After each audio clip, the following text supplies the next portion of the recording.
This is the First and Big Ten podcast with CNHI sports writers Kevin Brockway and Elton Hayes. It's time to talk college football.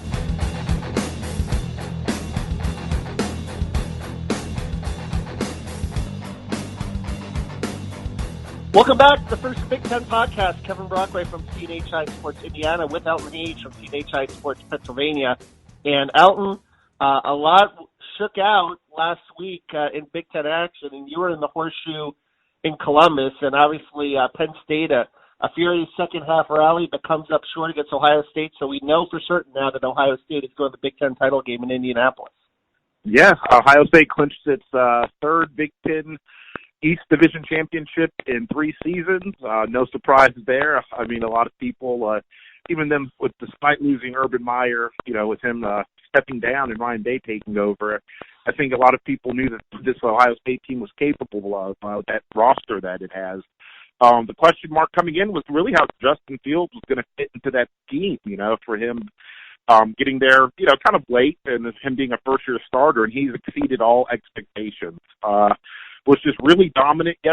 On Saturday. Didn't have his most productive game stat-wise, but, that's saying a lot at this point, considering the body of work he's put together, through the first 10 games of the season. Very impressed by J.K. Dobbins, 157 yards rushing, 2 touchdowns, and Ohio State just hit on a lot of explosive plays. They built up a 21-0 lead in the third quarter. Penn State's defense, kind of spearheaded by Lamont Wade, was able to force 3 turnovers, 2 of them in the second half that Penn State turned into points and made it a 4-point game. But Sean Clifford went down hurt. They put Will Leviston, and while he did well, he kind of threw a interception there in Ohio State territory that, kind of swung momentum back in the Buckeyes' favor. But, the Vegas had this game. Penn State is 18-point underdogs. Penn State walked out with an 11-point with a 11-point loss. Played Ohio State closer than anyone else has this year. So while disappointing for the Nittany Lions, I'm not sure the coaching staff there is big into moral victories, but there's a lot to take away, a lot of positives to take away from that loss. Yeah, and they got it to 21-17. They were kind of close there in the second half, and then, Ohio State kind of padded it. Was there a point there, a critical kind of play there that really turned momentum back in Ohio State's favor in your mind? Yes. Yeah, the 2 fumbles. Fields fumbled twice in that second half. Penn State was able to capitalize on one of them, turned it into Will Levis ran for a touchdown. Journey Brown ran for a 14-yard touchdown. That really just swung the favor. But Ohio State defense, Chase Young, made his return in a big way in that second half and really just kind of, shut the door on any Penn State momentum and a chance of a comeback.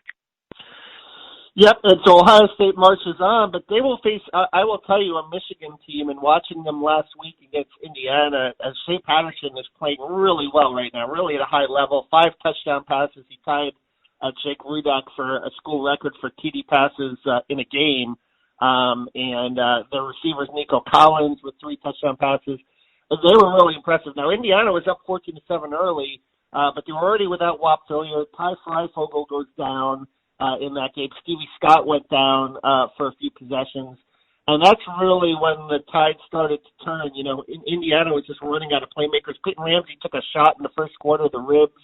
He played through it. He didn't look quite as effective during that stretch. He's not leading on and saying he's hurt, but I'm sure, he was in a lot of pain throughout that game.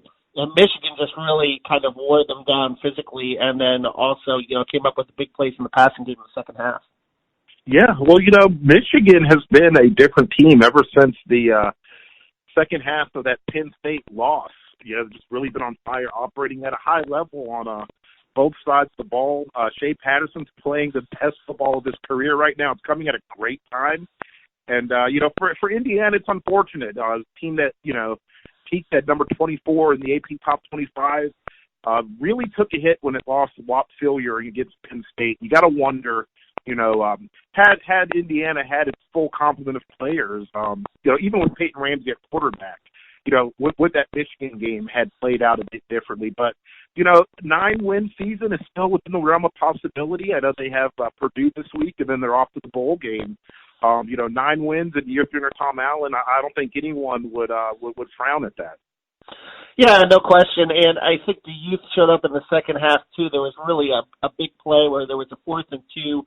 They're down 24-14. They're driving into Indiana territory, and they get, Matthew Bedford, the freshman at left tackle, gets a holding penalty. And Stevie Scott had converted that 4th and 2.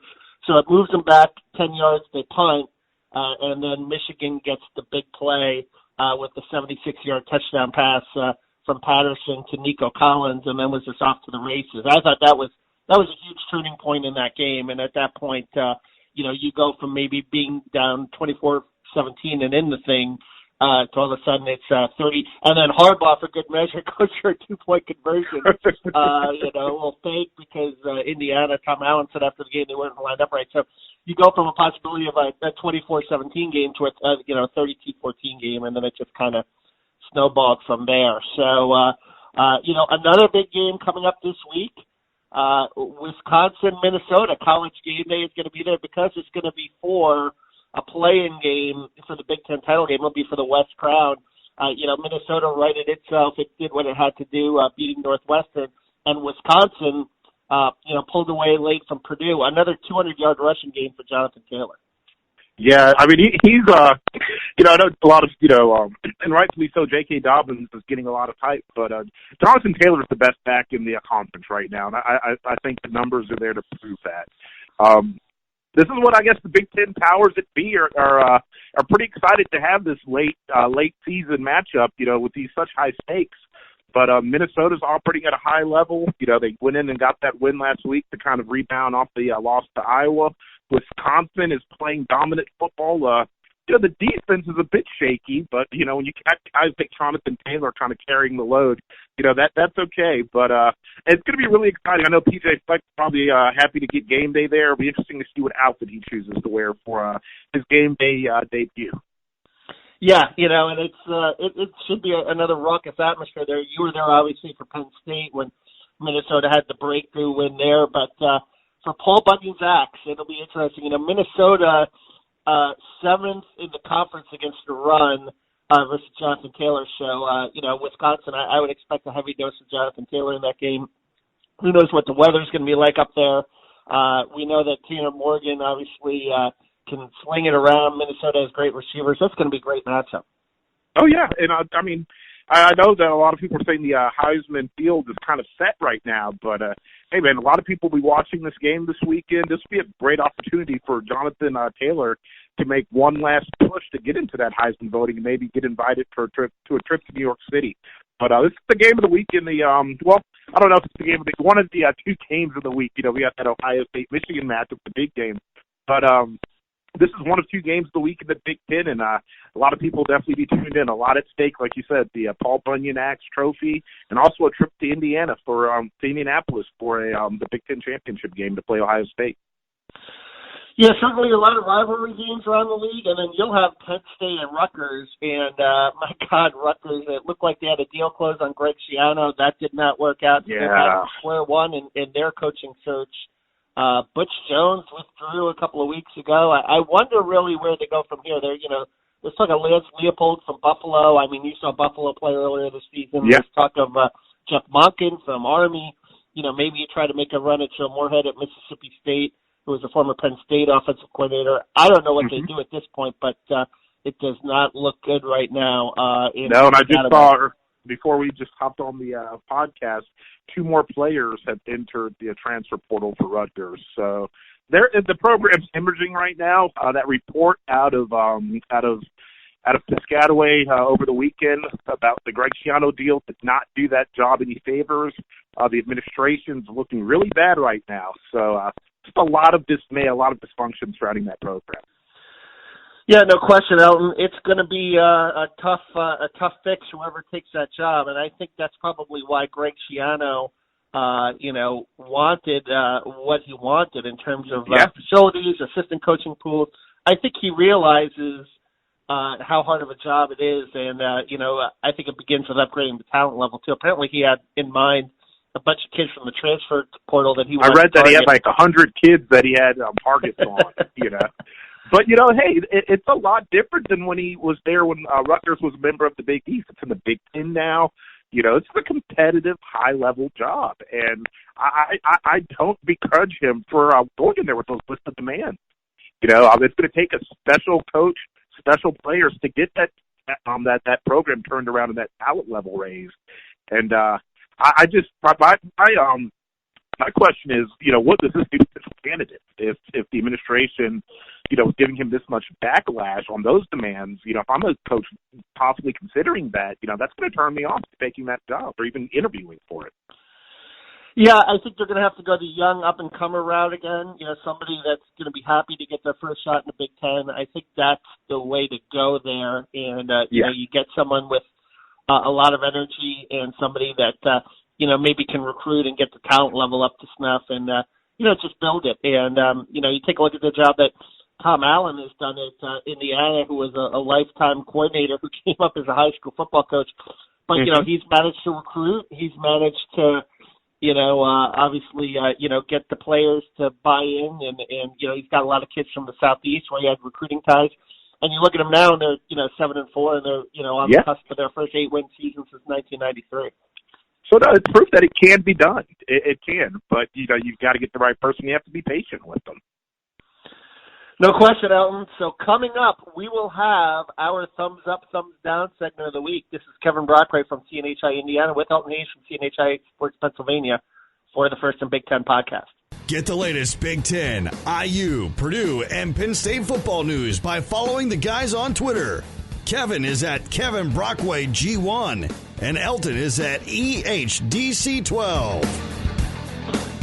Okay, welcome back to the First and Big Ten podcast. Kevin Brockway from CNHI Sports Indiana with Elton Hayes from CNHI Sports Pennsylvania. It's our weekly thumbs up, thumbs down segment, Elton, and why don't you get us started off? All right. I'm going to go with J.K. Dobbins. I was in the Horseshoe Saturday, and Dobbins put on a clinic, 157 yards rushing, 2 touchdowns, and I believe he had 5 runs of 10 or more yards, which was just a really dominant performance against a Penn State defense that averaged 75.9 yards per game, good enough for 4th best in the nation in run defense. And Dobbins just kind of really exploited it and was a big part of, willing them to a victory. So J.K. Dobbins from Ohio State gets my first thumbs up of the week. Yeah, really stabilized them when Penn State made that run in the third quarter. They got the ball to Dobbins, and he was able to, get them out of there with a victory. Really did a terrific job. He's been doing it all season. So J.K. Dobbins, a well-deserved thumbs up. My first thumbs up goes to Shea Patterson, who I watched put on a clinic at Memorial Stadium in Indiana. 366 yards passing, 5 touchdown passes to 3 different receivers. You can really went with Nico Collins in this one, too. He had 165 yards receiving. He was terrific as well. But he really exploited some weaknesses in Indiana's secondary throughout that whole game. And he's, thrown for over 300 yards now in 2 straight games. Jim Harbaugh, just mentioned post-game, just really playing well right now. And it'll be interesting to see if he can somehow carry that momentum into the Big House next week and upset Ohio State. If Shea Patterson can do that, he'll never have to buy a drink in Ann Arbor again. No, he won't. And he's well on his way to accomplishing that goal. He kind of got a little flack for his comments, before the game against Indiana, kind of indicating that, while he had Indiana on the schedule, they were kind of looking forward to Ohio State. He backed up that talk with that performance, like you said, 5 touchdowns, over 300 yards, and he's playing as well as any quarterback in the conference right now. My second thumbs up is going to go to Iowa kicker Keith Duncan. Iowa scored 19 points. They beat Illinois 19-10.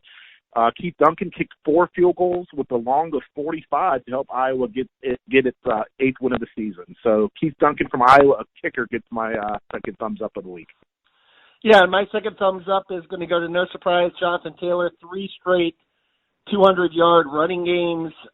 He's just been terrific. And, when they really needed to pull away in the fourth quarter, they gave the ball to Jonathan Taylor, 28 carries and 222 yards with a long of 51.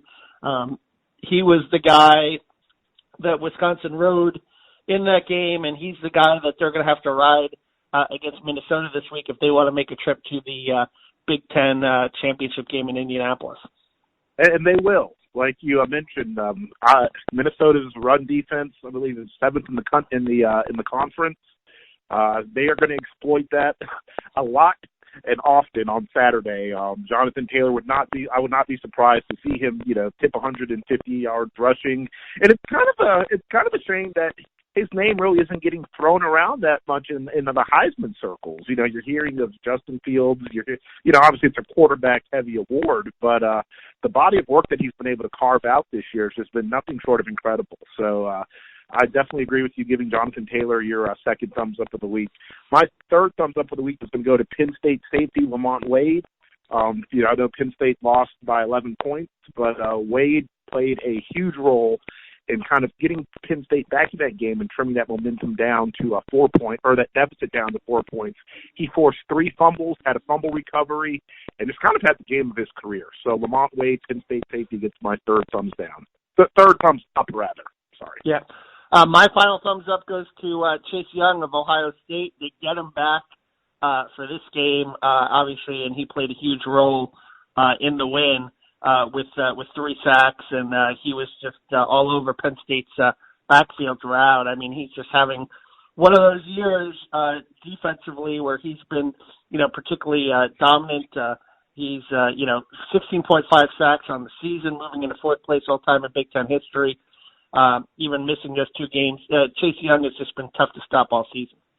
He has, and he played himself back into Heisman consideration with that performance against Penn State. He had a nice 2-game rest, missed the Maryland-Rutgers game, and you wonder, sitting at 16.5 sacks on the season right now, had he played against Maryland and Rutgers, can you imagine what those numbers would have been? But, needless to say, he's a big part of the Buckeyes' success, and he's arguably the nation's best football player right now. My first thumbs down is going to go, no surprise here, to Maryland. Nebraska's a team that has just been really inconsistent. It's kind of disappointing this year, and leave it up to the Maryland Terrapins to make them look like Big Ten champions. After getting off to a hot start this year, Maryland is averaging right now 16 points per game in Big Ten play. That's outside of a 48-point game against Rutgers. The most the Terrapins have scored in a Big Ten game right now is 28 points. So very disappointing season in College Park after beating Syracuse and looking like the sky's the limit. Maryland's sitting at 3-8 right now, and just a lot of questions need to be asked of Mike Loxley and his plan on riding that ship. Yeah, it got off to such a good start early with the win over Syracuse, but it really has gone downhill since in Big Ten game. And again, this conference is a conference of attrition. Guys get banged up. Other guys have to step up, and that's where I think the depth of your program is really exposed. And schools like Maryland and even Indiana to another extent, if you don't have the depth, it's going to eventually catch up to you. So yep. I kind of concur there. My first thumbs down is going to go to Purdue's run defense. You talk about a team with attrition. The Boilermakers have had a lot of injuries on both sides of the ball. Marcus Bailey, their best linebacker, and it's really shut up all season. That Jonathan Taylor is going to be a tough assignment, but he had 222 yards. But Purdue's run defense gave up 403 total yards and 4 touchdowns. It was just porous. Obviously Wisconsin's big offensive line had their way with them. The loss knocked Purdue out of, bowl contention, a bowl berth for the first time in, 3 seasons under Jeff Brom. Obviously, they're going to have to go back to the drawing board next year and figure out a way to stop the run. And that's something I think Indiana, too, can exploit in the Old Oak and Bucket game this weekend. Look, you've got a lot of folks at West Lafayette, Indiana right now who are ready to hit the fast-forward button until the end of the season and kind of just get past all this. They had a lot to deal with the injuries and just been a big disappointment all around.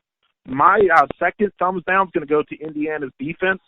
The Hoosiers had a great opportunity on primetime television to kind of make a statement, and they underwhelmed. I understand that there were some injuries on the offensive side of the ball, but that defense really made Shea Patterson, like I said, look like the conference's best quarterback. Nico Collins, the wide receiver, had the game of his career. He had, I believe, with 6 catches for 165 yards and 3 touchdowns. Donovan Peoples-Jones had 5 receptions for 73 yards and 1 touchdown. And, Indiana's defense just really took a step back. So Indiana's defense is going to get my second thumbs down of the week. Yeah, they've been an inconsistent defense, Elton. They've had some good weeks against lower-level competition. But it seems like every other week when they face high-level competition, they get exposed. And I think there's a lot of youth in the front seven, maybe not as much physicality. I know that was something that Tom Allen was concerned about coming into the season. But what's been disappointing is the play of the secondary. I think that was an area where Tom Allen thought that he had some depth and he had some playmaking ability. Tywone Mullen has emerged nicely as a freshman, but the only drawback on Tywone Mullen is he's 5'10". If you saw one of the touchdown passes, Donovan Peoples-Jones, Patterson put it up.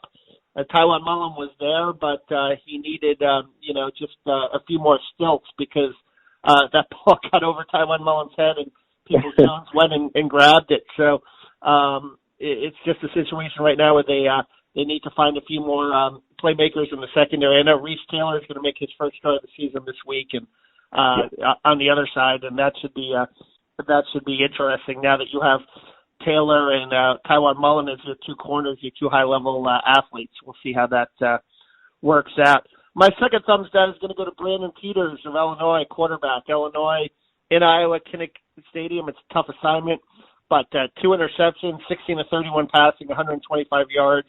He did have 76 yards rushing, but they really needed him to come up with some big throws in that game, and he did not deliver.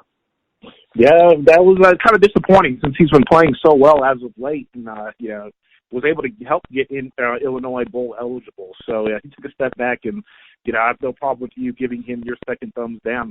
My third thumbs down of the week is going to go to Wisconsin secondary.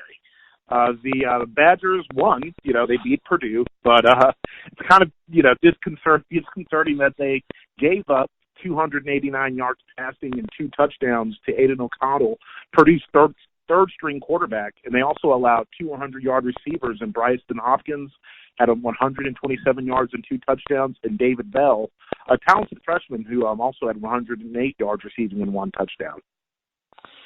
Yeah, and I'm going to stick with that game in my final thumbs down. I'm going to go with Northwestern's defense. This was supposed to be a strength of the team coming in, their front seven, by giving up 415 total yards, including 212 yards rushing to Minnesota. Certainly was a disappointment there. And for Pat Fitzgerald, it's going to be similar to Purdue, another season where you go back to the drawing board and you're going to have to figure some things out. No argument from me there, Kevin. All right, and coming up, we will have Tom Brew, who covers Indiana from Sports Illustrated, talk a little bit about the old Oak and Bucket game between Indiana and Purdue. This is Kevin Brockway from CNHI Sports Indiana with Elton Hayes from CNHI Sports Pennsylvania on the First and Big Ten podcast. Don't go anywhere because it's time for Voices of the Gridiron. Here's today's special guest. Welcome back to the First and Big Ten podcast. Kevin Brockway from CNHI Sports Indiana with Elton Hayes from CNHI Sports Pennsylvania. And we are joined today by a veteran sports writer who has been in both the state of Indiana and the state of Florida. He was a former sports editor of the Tampa Tribune. That's how I got to know him as well. And he is back in Indiana covering the Hoosiers for Sports Illustrated. One of many writers throughout the country. As Sports Illustrated is going through its transition. Tom Brew, Tom, pleasure to have you on. Thank you, Kevin. It's great to be a part of it. I appreciate you having me on. All right, Tom. Well, you're an Indiana native. Give me a little sense of what the old Oak and Bucket means to people in Indiana. How big is the rivalry? I know it goes back to 1891.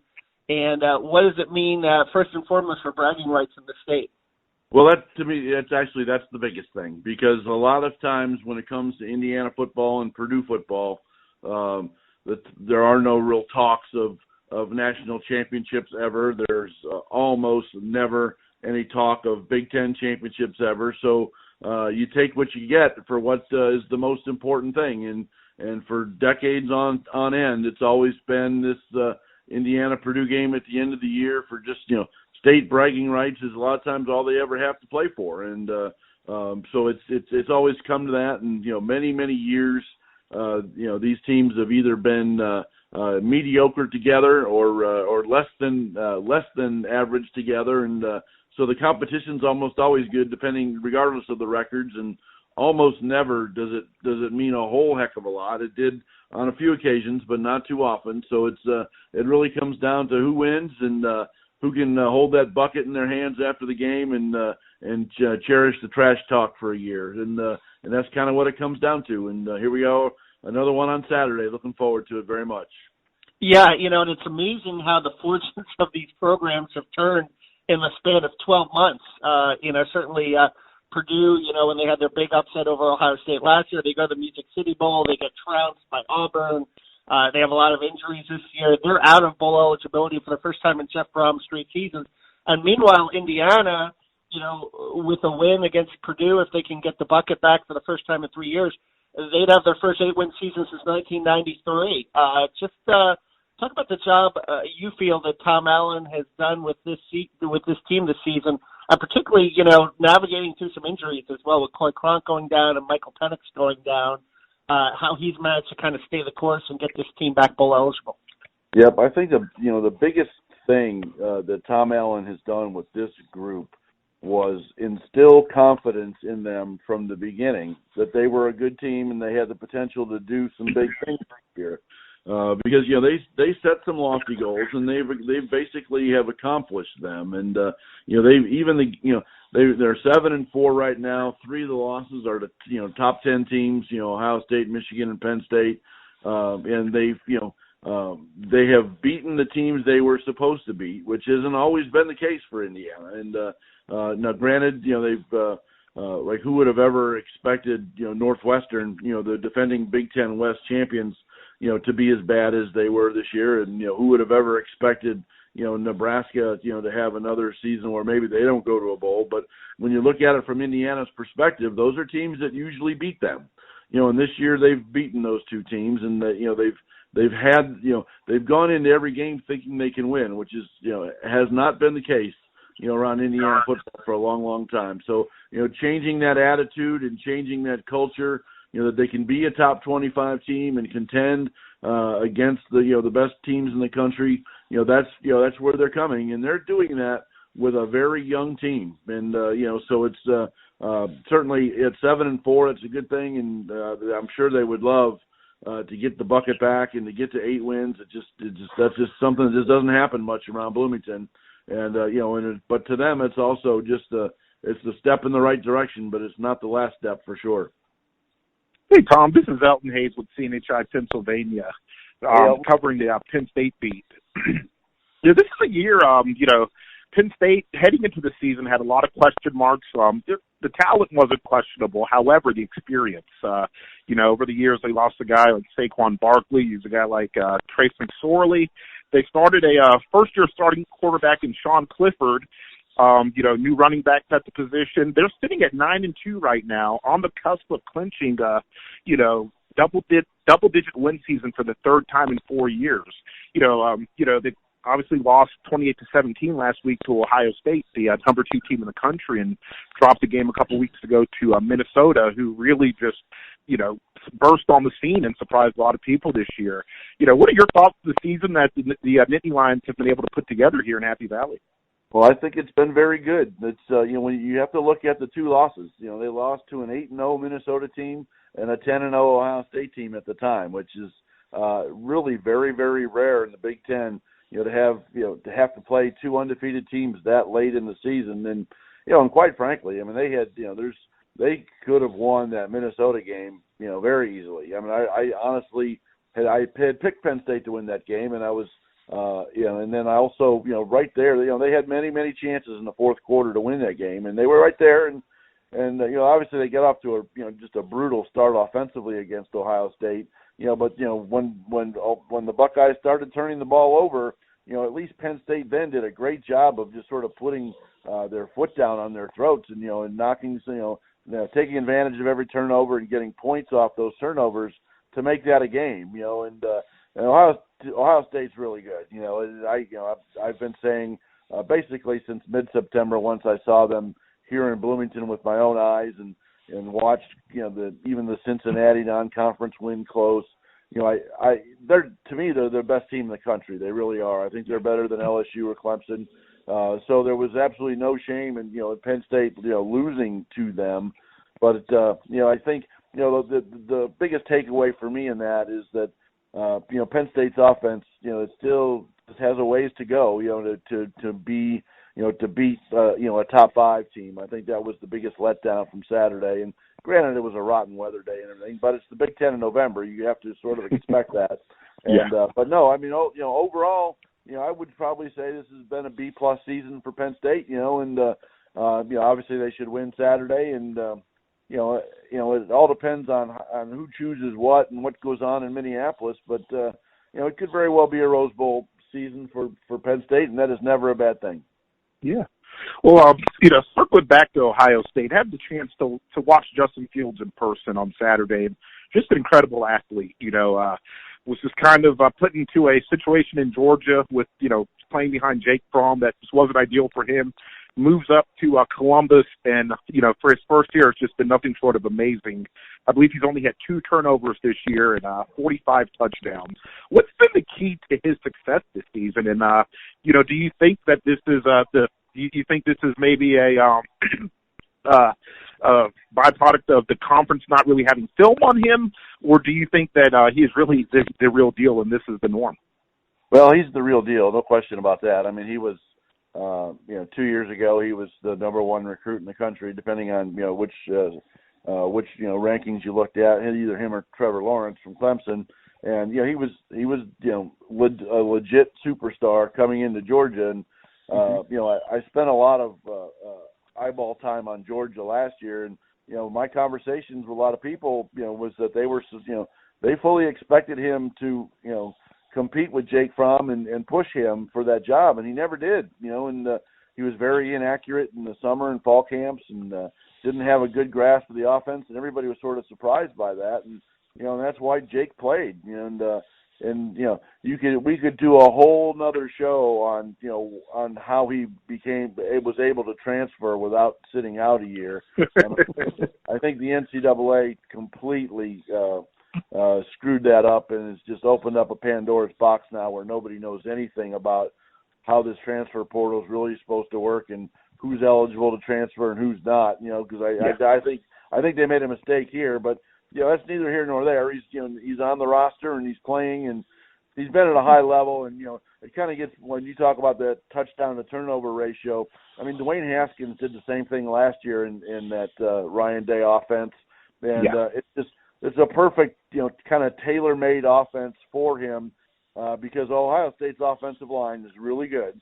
So he's always got time to to get through his reads and progressions and make the right choice. And when you go back and watch Justin Fields' film this year, he almost never throws the ball in the bad situations. He's always careful with it. And of course, Ohio State's receivers are tremendous too. So he's usually got 2 or 3 guys wide open to choose from too. So that makes it a lot easier, and and not turning the ball over. Yeah, and the other interesting thing too is with Fields is he's a dual threat too. So if all the receivers are covered, he can tuck the ball and run, and he's done that very effectively. Tom, circling back to Indiana and Purdue, we know Purdue's run defense is pretty porous.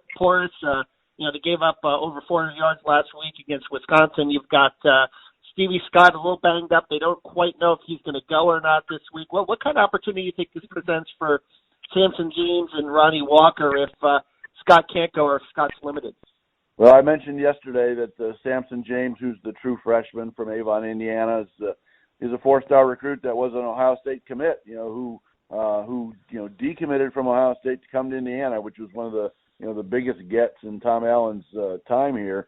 He's that guy with potential written all over him, and he's slowly worked his way into the system. But I think if he gets the call on Saturday, I think he's going to have his first 100-yard rushing game of his career because I have watched a lot of film of Purdue this year, and they just are horrible against the run. And Indiana's offensive line is pretty good. banged up a little bit themselves, but I think Indiana will be able to run the ball on them. And if Stevie Scott can't go, it's certainly a golden opportunity for James. And and Ronnie Walker, I think they like Ronnie more in protection schemes and in throwing the ball out of the backfield a little bit. But if he gets carries too, they're both very good backs. And like I said, I think Indiana's got a huge edge along the line of scrimmage there on that side of the ball. And we've all been impressed with the play calling of Kalen DeBoer all year. So I think he'll put Indiana into a lot of good situations like that all the time too. Because especially with Whop Phillier back this week, certainly Indiana's passing game is lethal, and Purdue's going to have to be worried about that. So I think they're not going to have to look at a lot of 8-man boxes or even 7-man boxes. I think sometimes, I think the potential there certainly is for Samson James to have his first sort of breakout game if Stevie can't go. Yes, no question. And Samson got a few carries at the end of that Michigan game, and I think the line was the pile moved when he was in the game. He's got some physicality to him as well as a runner. Some interesting developments in the secondary, Tom, with Reese Taylor getting his first start this week. We know that Shea Patterson kind of had a field day last week. How do you see the secondary kind of bouncing back, and how important is that going to be considering Jeff Brom's pedigree and the fact that he likes to throw the ball around the yard a lot? Sure, I think it's one of those pride games for that secondary. It's they got torched on a big stage last weekend, and a lot of it was some technique issues, some of it was some scheme issues. But Indiana, with that 4-2-5 defense that they play, they're very aggressive. They send a lot of people after the quarterback, and they leave these guys out on an island, especially on those go routes, along the perimeter where there's no time for a safety to get there anyway, and they just have to be better, but part of it too, last week, Michigan just has, all their receivers, 6'2", 6'3", 6'4", 2 of the touchdown passes on the fade routes, Indiana defenders were there, they were, within inches of the receiver, but, they just, when the receiver went up and, and high pointed the ball, the technique is, for those defenders to come up, from underneath, and attack the ball to knock it loose, and they didn't do that, but they were there. So it's, and again, it gets back to this secondary in Indiana being very, very young. You got, their best cover corner, Tywan Mullen, is a true freshman. Reese Taylor's a young kid who was a quarterback in high school, is still learning the position. Juwan Burgess, just a sophomore. They've got a lot of young guys getting a lot of playing time in there, and they rotate those guys out a lot too. So it's but I think it's definitely a statement game for them. And I also, I give credit where credit is due last week. Shea Patterson was as accurate as I've seen him in his entire time at Michigan. Every throw, it seemed like, was right into the hands of his receivers, catching everybody in stride, catching everybody at the highest point. He had just a marvelous day. And, if you're asking me if, Aiden O'Connell, their third string quarterback, who's basically played 4 games, could make the same kind of throws, I don't think he can. So it's, I don't see Indiana giving up another 400 yards, in the air this week, but I also think they'll be able to get better pressure on the quarterback against Purdue than they did against Michigan, because Michigan's offensive line had a big day. Yeah, Tom, I said this earlier in the podcast, and I'll say it again. If Shea Patterson can have that kind of game next week against Ohio State, we'll never have to buy a beer in Ann Arbor again. Well, that's exactly true. But and I was one of those guys in the preseason. I picked Michigan to win the Big Ten early in the year, and the exact reason was that. I really thought that Patterson, with that group of receivers, could be really, really good all year, and obviously they weren't. But they're that way now. And, of course, I thought Ohio State might take a step back with Ryan Day as the head coach. And I also thought all along that if Justin Fields would have ever gotten hurt this year, Ohio State literally has no other quarterbacks, that they can trust, in big games. So I kind of factored all of that into my prediction at the time. But, I've certainly, we have the right to change our mind in this country, which is a wonderful thing. And, I think Ohio State, Michigan's really playing well right now. But I don't think anybody can beat Ohio State in the Big Ten right now. I really don't. Even at Ann Arbor, I think Ohio State will win that game. But hopefully Michigan's playing well enough. I would just like to see that be a really good game and not the 30-point blowout that we saw last year. The question, Tom. Well, you can catch your coverage where in Sports Illustrated. Yep, it's all part of the Sports Illustrated family now. It's you can find all my stuff at si.com/college/Indiana, and it's all right there. And we take it from there. And when you go on si.com, if you're just in their college football section, if you just click on the Indiana team button, it takes you right to my site as well. And of course, you can follow me on Twitter and at Tom Brew Sports. I post every story there as well. And then we also have a Facebook page, facebook.com Sports Illustrated Indiana, and everything gets posted there as well. Nice, easy follow. I do a lot of fun stuff, and obviously it's been a very enjoyable football season. And of course, we're doing well into basketball mode right now as well too. So, and it's been great. I've been fortunate enough to have the fastest growing site on the Sports Illustrated platform in the last 2 months, and I appreciate the readership and the sharing and the growth of that very, very much. It's been fun.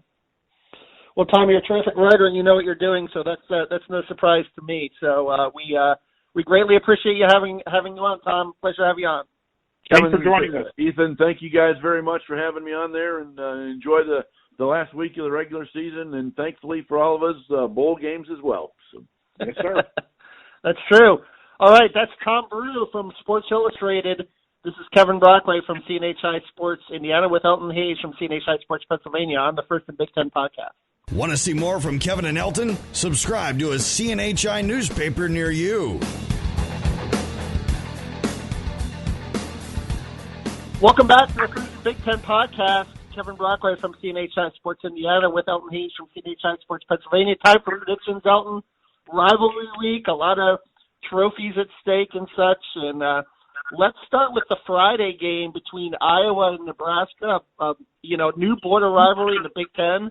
And Nebraska is a 5.5-point underdog at home. But Nebraska needs this win to be bowl eligible. I'm going to say Iowa's going to pull this one out. I think so. Iowa's really found a semblance of offense. I'm not looking too much into that Nebraska win over Maryland. Like I said, it's Maryland. I think it's a bit of fool's goal. I think Iowa gets 9-3 with this win and has another successful season under Kirk Ferentz. Yeah, Nate Stanley, 308 yards passing in that game last week in the Illinois win, and that's an Illinois defense that takes the ball away a lot, and Iowa was pretty disciplined in that game. So I think Iowa's going to do more of the same, and Nebraska's lack of physicality up front, I think, will show up again. Iowa's got a really good offensive line. So one of the biggies, Ohio State against Michigan. Ohio State trying to stay undefeated. Make sure they're still in line for that college football playoff spot. Michigan a 9-point underdog in the Big House at home, which you don't see very often. Michigan's won 4 in a row. They're really executing very well in all phases.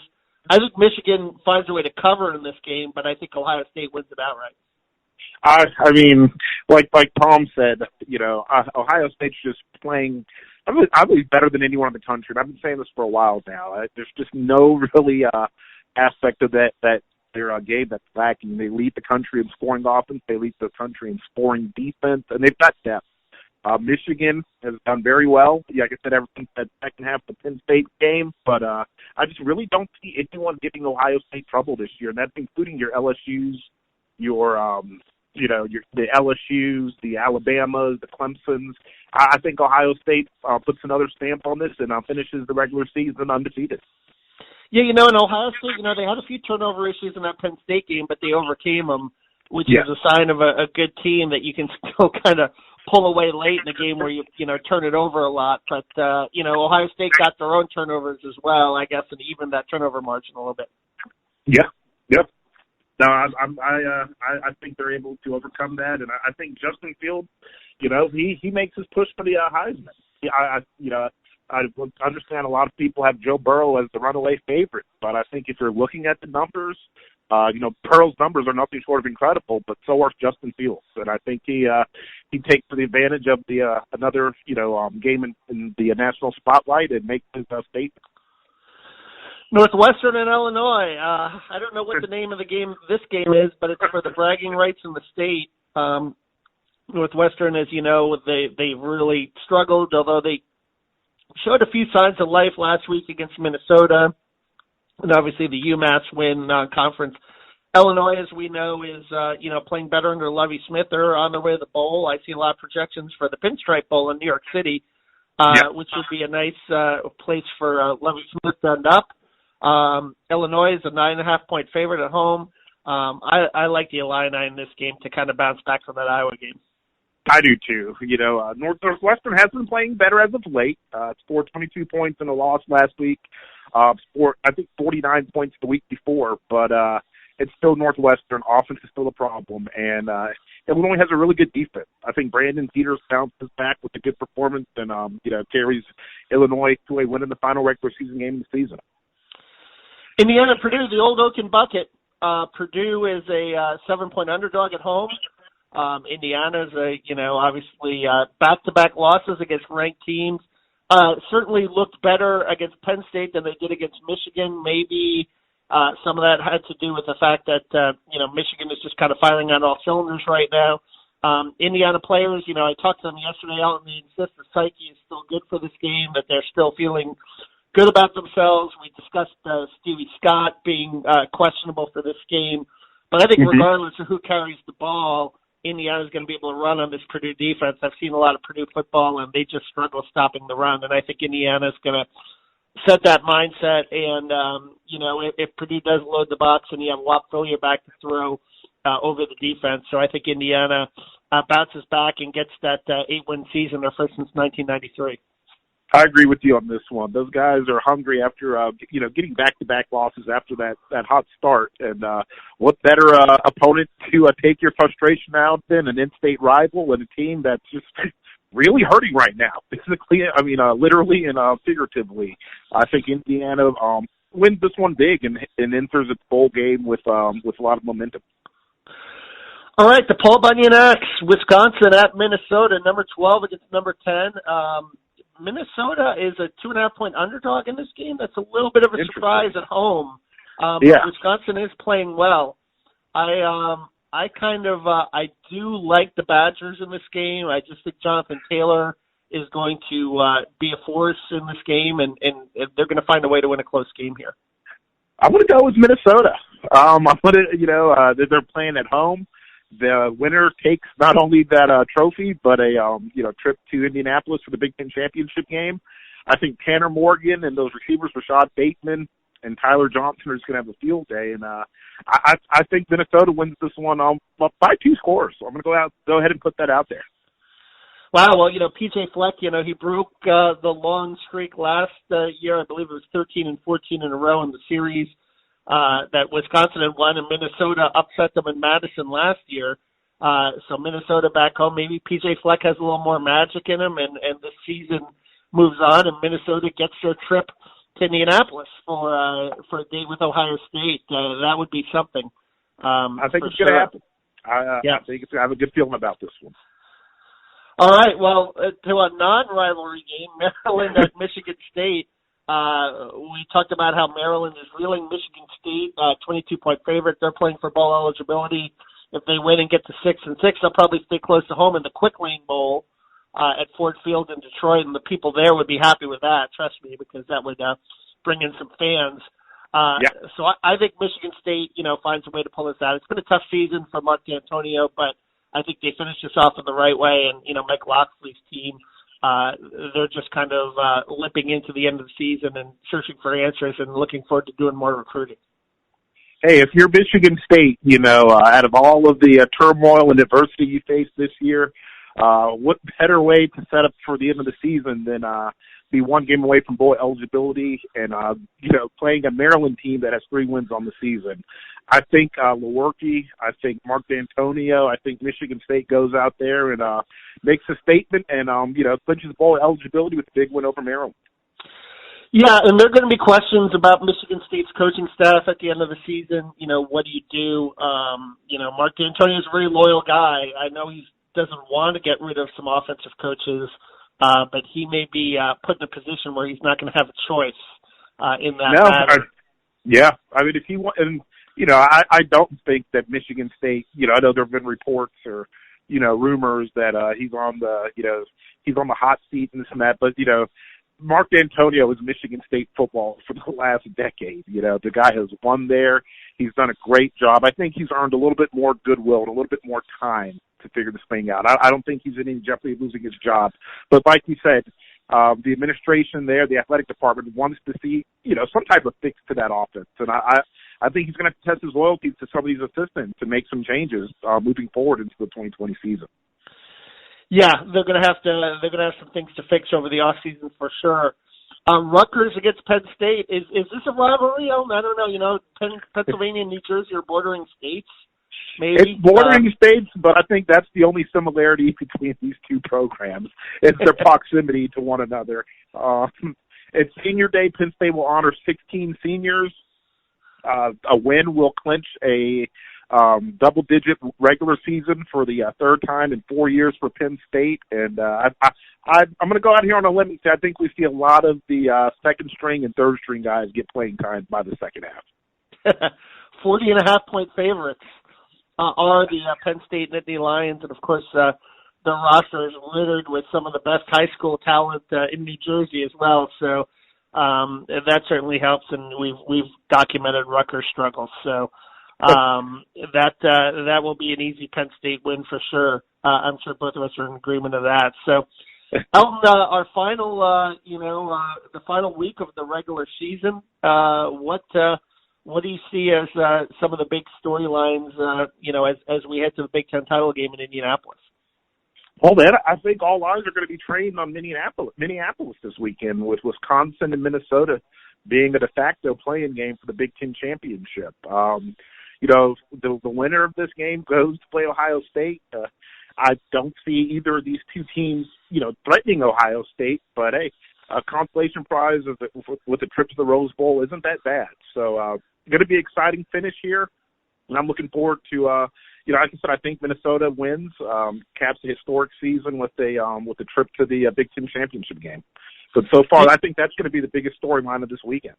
Yeah, and there'll be, some Gopher fans will be coming south to Indianapolis. Not that it'll be, warm, but maybe after that, then they can go west to L.A. for the Rose Bowl as a consolation prize after they lose to Ohio State. But certainly it's going to be fun, and we'll have one more podcast next week previewing the Big Ten title game, which will be here in beautiful downtown Indianapolis, and it will be. It'll be a big, obviously, festive week for whatever programs are there. We know there'll be plenty of Ohio State fans in Indianapolis. We just don't know if they'll be joined by Wisconsin or Minnesota fans. But it'll be interesting to see how it shakes out. It will. I'm sure you'll go there and partake in some of those pregame activities and media availability. So enjoy it, Kevin. No question, Elton.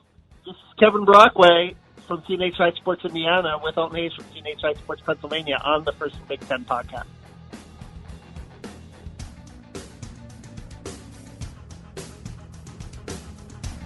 Thanks for listening to your number one source for college football and Big Ten news, the First and Big Ten podcast. Enjoy the games.